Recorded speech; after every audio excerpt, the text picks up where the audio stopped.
What's going on, guys? It's Uche Joku, Sneaker Principal, and right now I am in my Tesla Model Y Premium.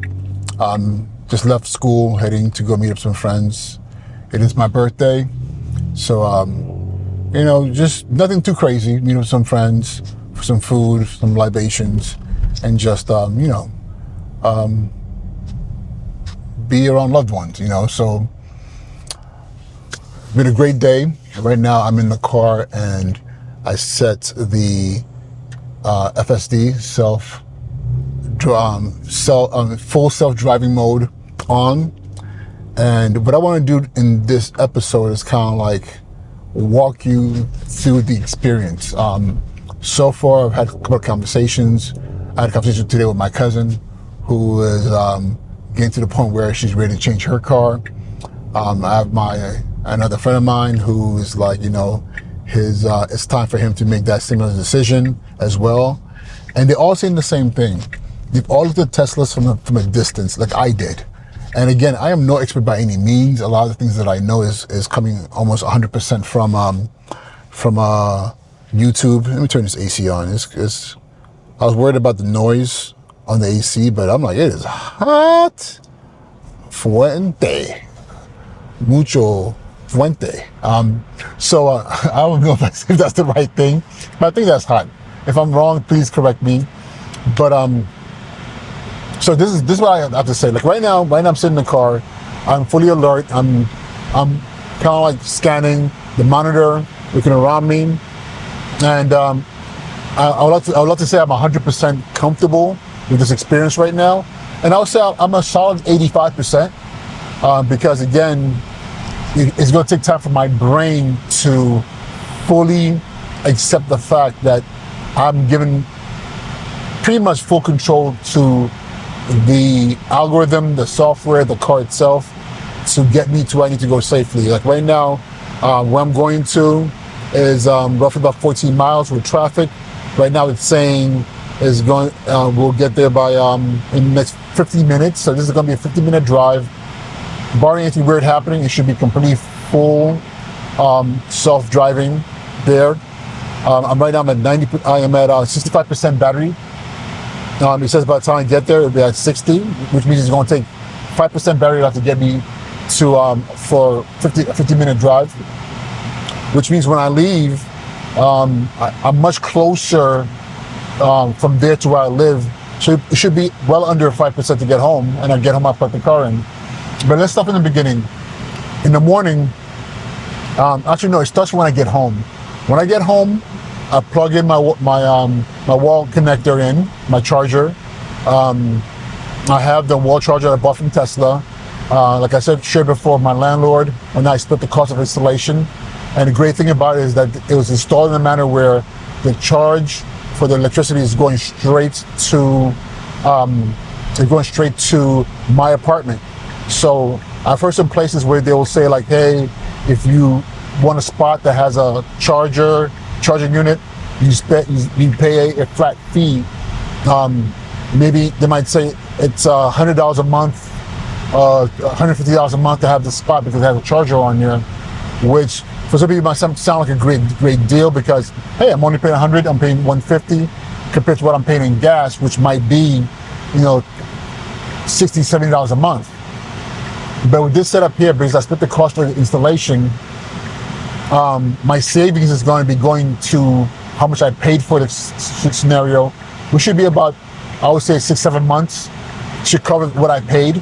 And from that point on, I'm just paying my electric bill, which should be roughly about $70 to $80 max a month.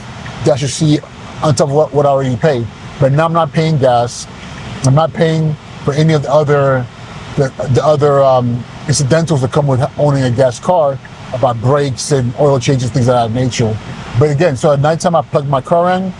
I have my the charging to be done during off-peak hours, which is between midnight and I believe 7 o'clock in the morning. So once I plug it into the car, I go upstairs. The charging doesn't start. It's scheduled. The car doesn't start charging until off-peak hours. and the cost savings is like a quarter of, it's roughly about a quarter to a third of 2/3 of what I would be paying for electricity during regular charging hours. So think about this. So while I'm sleeping, the car is charging, and I'm paying less for electricity during that window, which is incredible. So in the morning, I go to the gym. So what I'll do, I'll come downstairs, unplug the charger, put it back on a wall mount, and I get in the car, and I usually drive myself to the gym. I'm not going to use the self-driving, but one thing I want to tell you, I actually enjoy driving this car. The one pedal acceleration and braking, or better yet, one pedal driving, is pretty easy.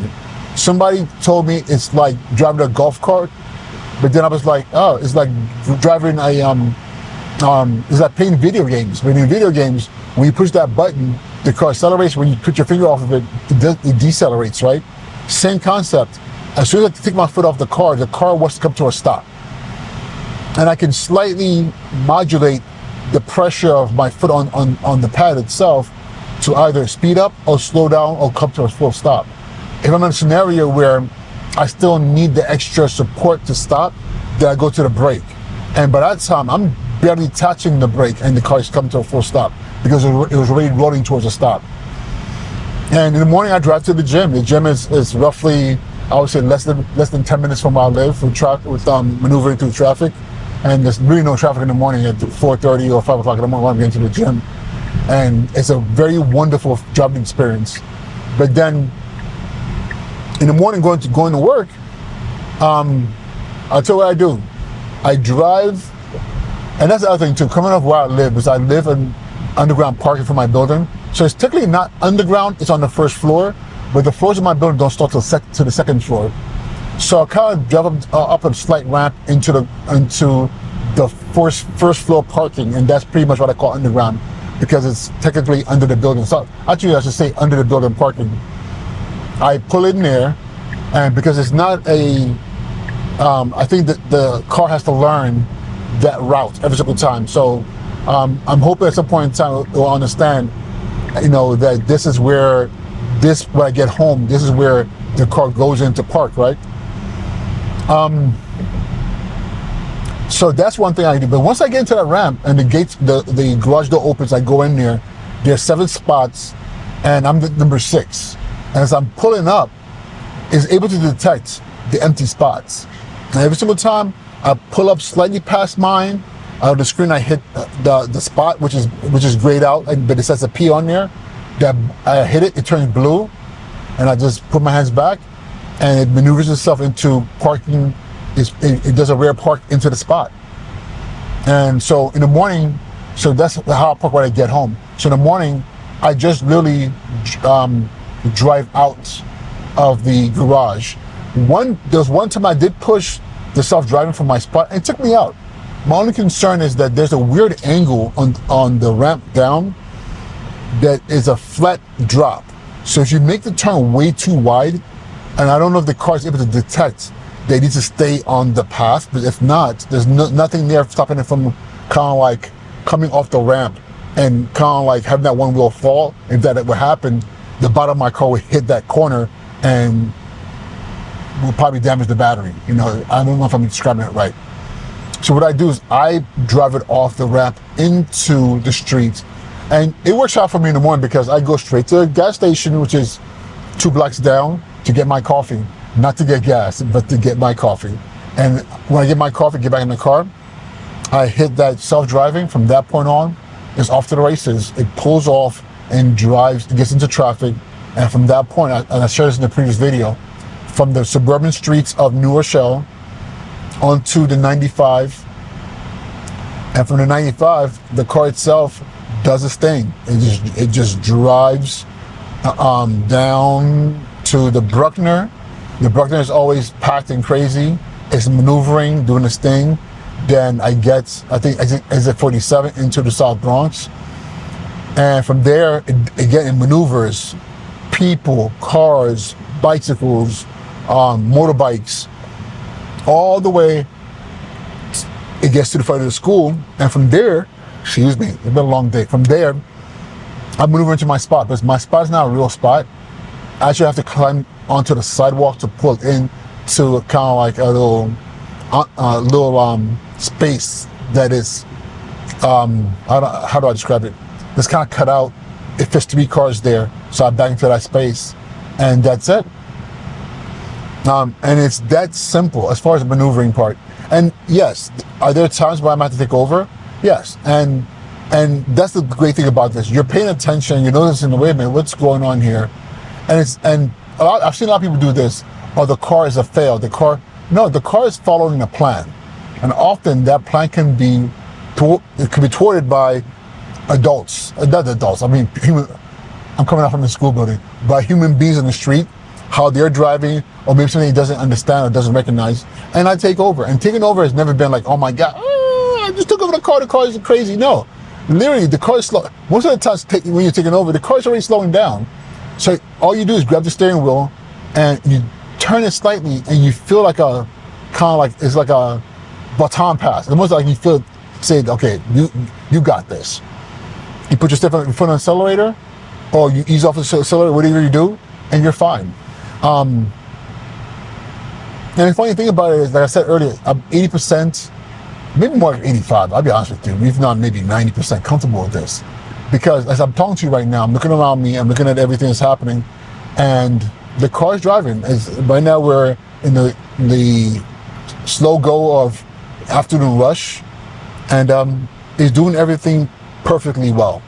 Like, I have no complaints. And it's so intuitive, you know. I know it's algorithms and it's analytics and stuff like that, but the decisions it's making makes a lot of sense. I love the fact when it's about to change lanes and the signaling comes on, the camera on that side of the car shows you a full view of what's happening on that side. So you don't have to look over your shoulder. You can look at the camera and you see exactly what's happening, how much distance you have. And one of the things about this I've learned is this. Is constantly maintaining a certain distance. This car will not tailgate you. You know?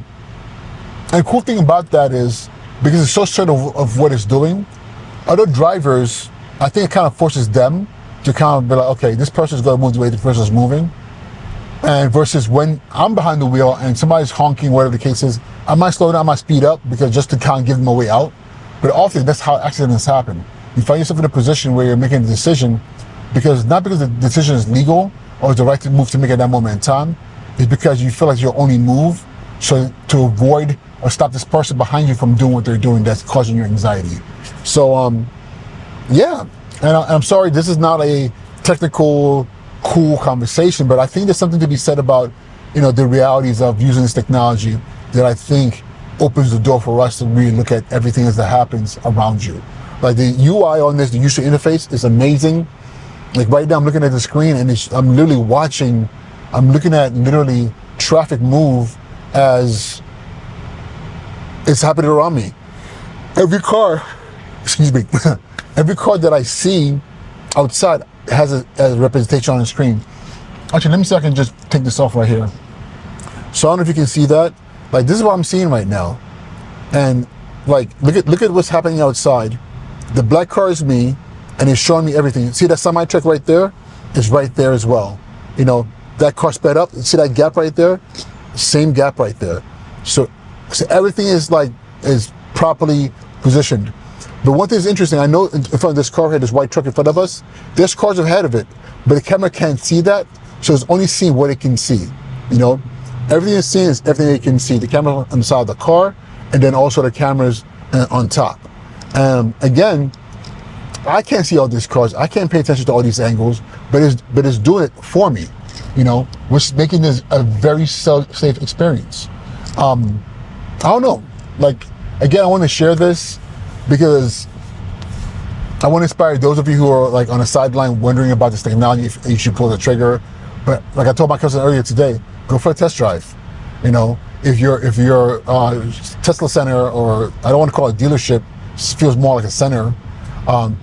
If your center or your location will let you borrow the car for 24 hours, I heard a lot of spaces are doing that. You should do it. Get a feel for it. See what it feels like. Like, I don't see how you would tell yourself, like, I don't want to do this. even a lot of people consider self-driving. Okay, don't do the self-driving. Just get as a car, electric car that you can drive on a daily basis, a daily driver. I mean, I've enjoyed that as well. So this whole entire experience is when I say it's dope, it's amazing. It's extremely amazing. In the next episodes of this Charging with the Sneaker Principal podcast, I'll talk about some of the amenities in here, some of the things that I've done, accessories and things of that nature.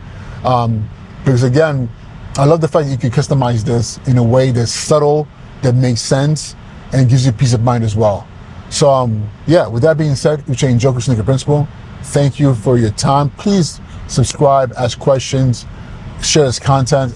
Right now, for the first time in a long time, I feel like very positive about being able to build a channel on a platform using tools that's fully relatable.